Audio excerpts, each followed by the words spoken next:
Hello, ഇന്ന് ഞാൻ വന്നിരിക്കുന്നത് എനിക്ക് ഏറ്റവും ഫേവറേറ്റ് ആയിട്ടുള്ളൊരു ടോപ്പിക്കിനെ പറ്റി പറയാനാണ്.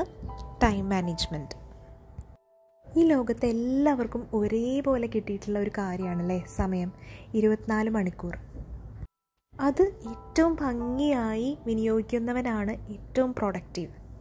അപ്പോൾ നമ്മുടെ കയ്യിലുള്ള സമയത്തെ ഏറ്റവും ഭംഗിയായി മാനേജ് ചെയ്ത് എങ്ങനെ ഏറ്റവും കൂടുതൽ പ്രൊഡക്റ്റീവ് ആക്കാം എന്നതിനെക്കുറിച്ചുള്ള കുറച്ച് കാര്യങ്ങളാണ് ഇന്ന് ഷെയർ ചെയ്യുന്നത്.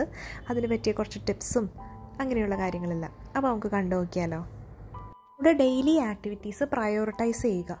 ഒരു ഹൗസ് വൈഫിനുള്ള ടു ഡു ലിസ്റ്റ് ആയിരിക്കില്ല ഒരു വർക്കിംഗ് മദറിനുള്ളത്, അതുപോലെ ഒരു സ്റ്റുഡൻറ്റിനുള്ളത് ഡിഫറെൻ്റ് ആയിരിക്കും. അങ്ങനെ ഓരോരുത്തരുടെ ജോബിനും ലൈഫ് സ്റ്റൈലിനും അനുസരിച്ചുള്ള ഡെയിലി ആക്ടിവിറ്റീസ് ഡിഫറെൻ്റ് ആയിരിക്കും. അത് എന്തൊക്കെയാണെന്ന് കണ്ടുപിടിച്ച് നോട്ട് ഡൗൺ ചെയ്ത് അതിനെ ഒന്ന് പ്രയോറിറ്റൈസ് ചെയ്ത് വയ്ക്കുക. ഇതെങ്ങനെ പ്രയോറിറ്റൈസ് ചെയ്യുന്നത്? നമ്മുടെ ടു ഡു ലിസ്റ്റിൽ ഏറ്റവും ഇമ്പോർട്ടൻറ്റും അർജൻറ്റും നമ്മൾ ഏതൊക്കെ കാര്യങ്ങൾ ചെയ്താലാണ് ആ ദിവസം പ്രൊഡക്റ്റീവും നമ്മൾ ഭയങ്കരമായിട്ട് സാറ്റിസ്ഫൈഡ് ആവുന്നത് എന്ന് തിരിച്ചറിഞ്ഞ് ആ ജോലികൾക്ക് ഏറ്റവും പ്രാധാന്യം കൊടുക്കുക. അതുപോലെ നമ്മളുടെ അവൈലബിൾ ആയിട്ടുള്ള ടൈമിൽ ആ ജോലികൾ എന്തായാലും ചെയ്തു തീർക്കാൻ വേണ്ടി സമയം കണ്ടെത്തുക. നമ്മുടെ ഓരോ ആക്ടിവിറ്റീസിനും സമയപരിധി നിശ്ചയിക്കുക. അതല്ലെങ്കിൽ നമ്മുടെ കയ്യിൽ ഒരുപാട് സമയം ഉണ്ടെങ്കിൽ ആ സമയം മുഴുവൻ നമ്മൾ ഓരോ ജോബ് ചെയ്ത് നിന്ന് ഒരു പ്ലാൻ ഇല്ലാതെ പോവും. അപ്പോൾ നമ്മുടെ പ്ലാനിൽ നമ്മുടെ ഓരോ ആക്ടിവിറ്റിക്കും കൃത്യമായ സമയം ഉണ്ടെങ്കിൽ ആ സമയത്തിനുള്ളിൽ ചെയ്തു തീർക്കാൻ ശ്രദ്ധിക്കുക. അതല്ലെങ്കിൽ നമുക്ക് കുറച്ച് സമയം കഴിയുമ്പോൾ മടി വരും. അപ്പോൾ തുടക്കത്തിലൊക്കെ മോട്ടിവേറ്റഡ് ആയിരിക്കും. കുറച്ച് സമയം കഴിയുമ്പോൾ പയ്യെ നമുക്ക് മടി വരാൻ തുടങ്ങും. ഇപ്പോൾ ക്ലീനിങ് ഒക്കെ ചെയ്യുമ്പോൾ ഏതെങ്കിലും ഒരു നല്ല TV പ്രോഗ്രാം കാണുമ്പോഴോ യൂട്യൂബിൽ നോട്ടിഫിക്കേഷനൊക്കെ വരുമ്പോൾ പയ്യെ നമ്മൾ അതിലോട്ട് തിരിയാൻ ചാൻസ് ഉണ്ട്. അപ്പോൾ എല്ലാ കാര്യത്തിനും ഒരു ടൈം നിശ്ചയിച്ചാൽ അത്രയും സമയം നമുക്ക് ചെയ്യാനുള്ളൂ എന്നുള്ളത് നമ്മുടെ മൈൻഡിൽ സെറ്റാണ്. അപ്പോൾ നമ്മൾ ആ ജോബ് ചെയ്തു തീർക്കാനുള്ള ചാൻസ് വളരെ കൂടുതലാണ്. പിന്നെ വരുന്നൊരു പ്രശ്നമാണ് മൾട്ടി ടാസ്കിങ്. അപ്പോൾ നമ്മൾക്ക് ഒരുപാട് കാര്യങ്ങൾ ചെയ്തു തീർക്കാനുണ്ടാവും. അപ്പോൾ നമ്മൾ എന്ത് ചെയ്യും? എല്ലാ കാര്യം തുടങ്ങി വയ്ക്കും. കുക്കിംഗ് ഉണ്ടാവും, ക്ലീനിങ് ഉണ്ടാവും, കുട്ടികളെ പഠിപ്പിക്കാനുണ്ടാവും. അപ്പോൾ ഇതെല്ലാം തുടങ്ങി വയ്ക്കും, എല്ലാം പകുതിക്കിടും. അപ്പോൾ ഒരു കാര്യം നന്നാവില്ല. അപ്പോൾ ചെയ്യേണ്ടത് എന്താണെന്ന് വെച്ചാൽ ഒരു കാര്യം ചെയ്യുമ്പോൾ ആ കാര്യത്തിൽ ശ്രദ്ധിക്കുക, അത് ചെയ്തു തീർക്കുക, അടുത്തതിലോട്ട് നീങ്ങുക. കുക്കിംഗ് എല്ലാം ഒതുക്കി വെച്ചിട്ടാണ് നമ്മൾ കുട്ടികളെ പഠിപ്പിക്കാനിരിക്കുന്നുണ്ടെങ്കിൽ നമുക്കൊരു സമാധാനം കിട്ടുകയും ചെയ്യും. നമ്മൾ ആ സമാധാനത്തിലായിരിക്കും കുട്ടികളെ കാര്യങ്ങൾ പറഞ്ഞു കൊടുക്കുന്നത്. അപ്പോൾ കുക്കിങ്ങും അവിടെ പെർഫെക്റ്റ് ആയിട്ട് നടന്നിട്ടുണ്ടാവും, കുട്ടികളുടെ പഠിത്തവും കൃത്യമായിട്ട് നടക്കുകയും ചെയ്യും.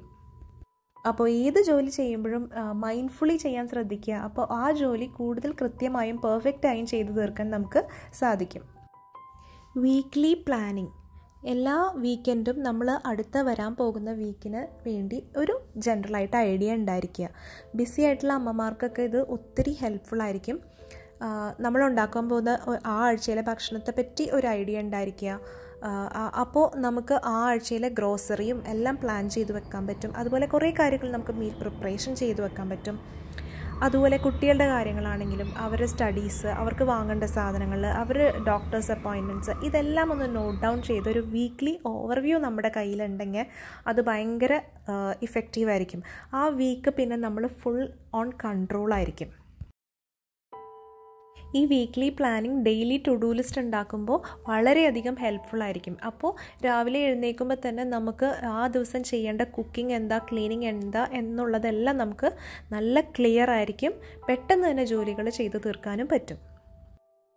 നമ്മളുടെ സമയം എവിടെയാണ് നഷ്ടപ്പെട്ടു പോകുന്നത് എന്ന് നമ്മൾ തിരിച്ചറിയണം. ചിലപ്പോൾ നമുക്ക് മടി ഒരു കാരണമാണ്. ആ മടി കൊണ്ടായിരിക്കാം നമ്മൾ കുറേ നേരം സമയം വേസ്റ്റ് ചെയ്യുന്നത്. രണ്ടാമത് നമുക്ക് സോഷ്യൽ മീഡിയ ഒരു വലിയ ഫാക്ടറാണ്. ഇപ്പോൾ ഒരുപാട് സമയം നഷ്ടപ്പെടുത്തുന്ന ഒരു കാര്യമാണ് സോഷ്യൽ മീഡിയ. ഫേസ്ബുക്ക്, വാട്സാപ്പ്, ഞാനടക്കം ഏതൊരു മനുഷ്യനാണെങ്കിലും നമുക്ക് എന്തായാലും സോഷ്യൽ മീഡിയ അവോയ്ഡ് ചെയ്യാൻ പറ്റില്ല.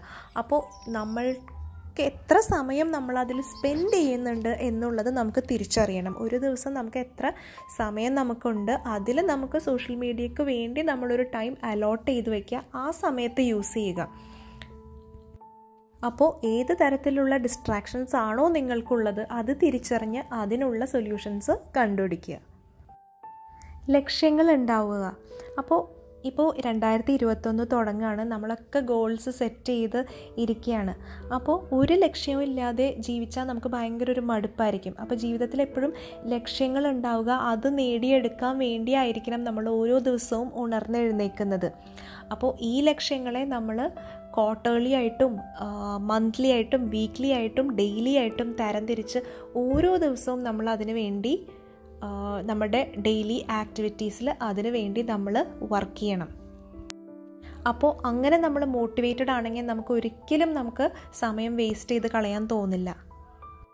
ഇനി നമ്മളുടെ ഹാബിറ്റ്സ് നമ്മുടെ ഗോൾസിന് അലൈൻഡ് ആണെന്നുള്ളത് നമ്മൾ ഉറപ്പ് വരുത്തണം. അതായത് നമുക്ക് ഡെയിലി നമ്മൾ കുറച്ച് ഹാബിറ്റ്സ് നമ്മൾ ഫോളോ ചെയ്യുന്നുണ്ടല്ലോ, അപ്പോൾ നമ്മുടെ ലക്ഷ്യങ്ങൾ നേടിയെടുക്കാൻ തക്കവണ്ണമുള്ള ഹാബിറ്റ്സ് ആയിരിക്കണം നമ്മൾ സെറ്റ് ചെയ്യേണ്ടത്. ഇപ്പോൾ വെയ്റ്റ് ലോസ് ആണ് നമ്മുടെ ലക്ഷ്യമെങ്കിൽ നമ്മളുടെ ഹാബിറ്റ്സിൽ ഡെഫിനറ്റ്ലി വർക്കൗട്ട് ഉണ്ടാവണം.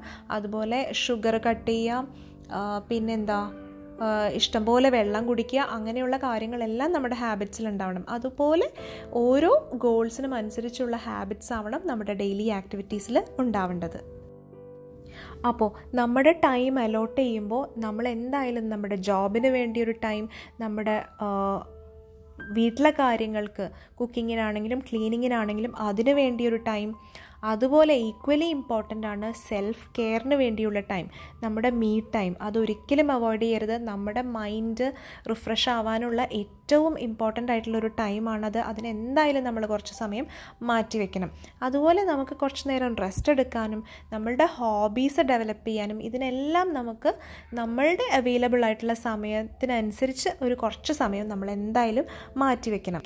ഈ ഒരു റെസ്റ്റും ലെഷറും ഉണ്ടെങ്കിൽ മാത്രമേ നമുക്ക് വീണ്ടും വീണ്ടും നമ്മുടെ പ്രൊഡക്റ്റീവായിട്ടുള്ള കാര്യങ്ങൾ ചെയ്യാനുള്ള കൂടുതൽ എനർജി കിട്ടുകയുള്ളൂ.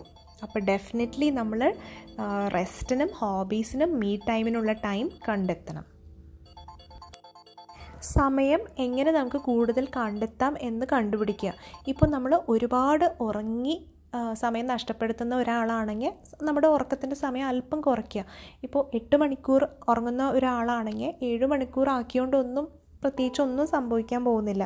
അപ്പോൾ നേരത്തെ കിടന്ന് നേരത്തെ എഴുന്നേൽക്കുമ്പോൾ നമുക്ക് കൂടുതൽ സമയം കിട്ടുന്നു. ഇപ്പോൾ നിങ്ങൾ രാവിലെയാണ് കൂടുതൽ പ്രൊഡക്റ്റീവ് എന്നുണ്ടെങ്കിൽ കുറച്ച് സമയം നേരത്തെ എഴുന്നേൽക്കുക. അതുപോലെ ചില ആൾക്കാർ വൈകുന്നേരം ആയിരിക്കും കൂടുതൽ. അങ്ങനെയാണെങ്കിൽ നമ്മൾ വൈകുന്നേരം കുറച്ച് എക്സ്ട്രാ സമയം കൂടുതലിരുന്ന് രാവിലെ കുറച്ചധികം നേരം ഉറങ്ങി. അപ്പോൾ ഏത് രീതിയിലാണ് നമ്മൾ കൂടുതൽ പ്രൊഡക്റ്റീവ് എന്ന് കണ്ടുപിടിച്ച് നമ്മൾ സമയം ക്രമീകരിക്കുക. മോട്ടിവേറ്റഡ് ആയിട്ടിരിക്കുക. ഡെയിലി നമ്മൾ ഏതെങ്കിലും രീതിയിലുള്ള ഒരു മോട്ടിവേഷൻ നമ്മുടെ ലൈഫിലോട്ട് കൊണ്ടുവരാൻ ശ്രദ്ധിക്കുക. അപ്പോൾ ഏതെങ്കിലും മോട്ടിവേഷൻ വീഡിയോസ് കാണുക, അല്ലെങ്കിൽ മോട്ടിവേഷൻ തരുന്ന ബുക്സ് വായിക്കുക. ഈ മോട്ടിവേഷൻ്റെ ഒപ്പം തന്നെ കൊണ്ടുപോകുന്ന ഒരു കാര്യം ആണ് സെൽഫ് ഡിസിപ്ലിൻ. അപ്പോൾ ഈ ഹാബിറ്റ്സും എല്ലാ കാര്യങ്ങളും നമ്മൾ അറിഞ്ഞു കഴിഞ്ഞാലും ഡെയിലി അത് ഫോളോ ചെയ്ത് ഇപ്പോൾ ഒരു റുട്ടീനൊക്കെ സെറ്റായി കഴിഞ്ഞാൽ ആ ഒരു റുട്ടീനിലോട്ട് വരാൻ അല്പം ഡിഫിക്കൽട്ടാണ്. പക്ഷെ കണ്ടിന്യൂസ് ആയിട്ട് നമ്മൾ ഓരോ കാര്യങ്ങൾ ചെയ്യുമ്പോൾ നമ്മൾ കൂടുതൽ പെർഫെക്റ്റ് ആവും. അപ്പോൾ അതിനു വേണ്ടി ശ്രമിച്ചുകൊണ്ടിരിക്കുക. ഒരു ജോലി ചെയ്യുമ്പോൾ നമ്മളത് കംപ്ലീറ്റ്ലി പെർഫെക്റ്റ് ആയേ ചെയ്യുള്ളൂ എന്നുള്ളൊരു ആറ്റിറ്റ്യൂഡ് നമ്മൾ മറന്നേക്കുക. നമ്മുടെ കയ്യിൽ എത്ര സമയമുണ്ടോ അതിനനുസരിച്ച് നമുക്ക് പറ്റാവുന്ന രീതിയിൽ ആ ജോലി ചെയ്ത് തീർക്കാൻ ശ്രമിക്കുക. അതല്ലെങ്കിൽ നമ്മുടെ സമയത്തിനനുസരിച്ച് നമുക്ക് ഒരു കാര്യവും ചെയ്തു തീർക്കാൻ പറ്റില്ല. അപ്പോൾ ഈ കാര്യം ശ്രദ്ധിക്കുക. അതുപോലെ തന്നെ നമ്മൾ എല്ലാ കാര്യത്തിനും കയറി യെസ് പറയാതിരിക്കുക. പല കാര്യങ്ങളുണ്ടാവും നമ്മളെ കൊണ്ട് ചെയ്യാൻ പറ്റാത്തത്, അല്ലെങ്കിൽ നമുക്ക് ചെയ്യാൻ ഇഷ്ടമില്ലാത്തത്. അപ്പോൾ മറ്റൊരാൾ എന്ത് വിചാരിക്കും എന്ന് കരുതി ഓടിപ്പോയി യെസ് പറഞ്ഞാൽ നമ്മൾ ചെയ്യുന്നത് നമ്മൾ മുഴുവൻ തൃപ്തിയോടെ ആയിരിക്കില്ല. അപ്പോൾ ആ കാര്യം നല്ല ഭംഗിയിൽ നമുക്ക് ചെയ്യാനും പറ്റില്ല. നേരെ മറിച്ച് നമ്മളത് ഗ്രേസ്ഫുള്ളി നമ്മളൊരു നോ പറയുകയാണ്. നമ്മൾ മാന്യപൂർവ്വം വിനയപൂർവ്വം നമ്മളൊരു നോ പറഞ്ഞിട്ട് അവരോട് പറയാം എന്നെക്കൊണ്ട് ഇത് ചെയ്യാൻ കഴിയില്ല എന്ന് പറഞ്ഞാൽ അവർ ചിലപ്പോൾ വേറൊരാൾക്ക് അല്ലെങ്കിൽ വേറൊരാൾ ആ കാര്യം ഏൽപ്പിക്കും. ആ ആൾ ചിലപ്പോൾ അതിലും ഭംഗിയായിട്ട് ആ കാര്യം ചെയ്തു തീർക്കും. അപ്പോൾ നമ്മളും ഹാപ്പി, അവരും ഹാപ്പി. ആ കാര്യം കൂടുതൽ പ്രൊഡക്റ്റീവായിട്ടുള്ള രീതിയിൽ ചെയ്തു തീരും. എല്ലാ ജോലിയും നമ്മൾ തന്നെ ചെയ്തു തീർക്കണമെന്ന് ശാഠ്യം പിടിക്കാതിരിക്കുക. നമുക്ക് എവിടെ നിന്നാണോ ഹെൽപ്പ് കിട്ടുന്നത് അതെടുക്കുക. ചിലപ്പോൾ കുട്ടികളായിരിക്കാം, അല്ലെങ്കിൽ നമ്മളുടെ പാർട്ട്ണറായിരിക്കാം. അപ്പോൾ എവിടെ നിന്നാണോ നമുക്ക് ഹെൽപ്പ് കിട്ടുന്നത് അത് തീർച്ചയായും സ്വീകരിക്കുക. അപ്പോൾ നമ്മുടെ ജോലികൾ കൂടുതൽ എളുപ്പമാവുകയും ചെയ്യും. അപ്പോൾ ഈ പോയിൻറ്റ്സൊക്കെയാണ് ടൈം മാനേജ്മെൻറ്റിനെ പറ്റി എനിക്ക് ഇന്ന് ഷെയർ ചെയ്യാനുള്ളത്. നിങ്ങൾക്ക് ഇഷ്ടപ്പെട്ടു എന്ന് വിചാരിക്കുന്നു. നിങ്ങളുടെ അഭിപ്രായങ്ങളെല്ലാം കമൻറ്റ് ചെയ്യുക. നിങ്ങൾക്ക് എന്തെങ്കിലും രീതിയിലുള്ള പുതിയ ടിപ്സ് ഉണ്ടെങ്കിൽ തീർച്ചയായും കമൻറ്റിൽ ഷെയർ ചെയ്യാം കേട്ടോ. അപ്പോൾ പുതിയൊരു വീഡിയോയിൽ കാണാം. അതുവരേക്കും ബൈ.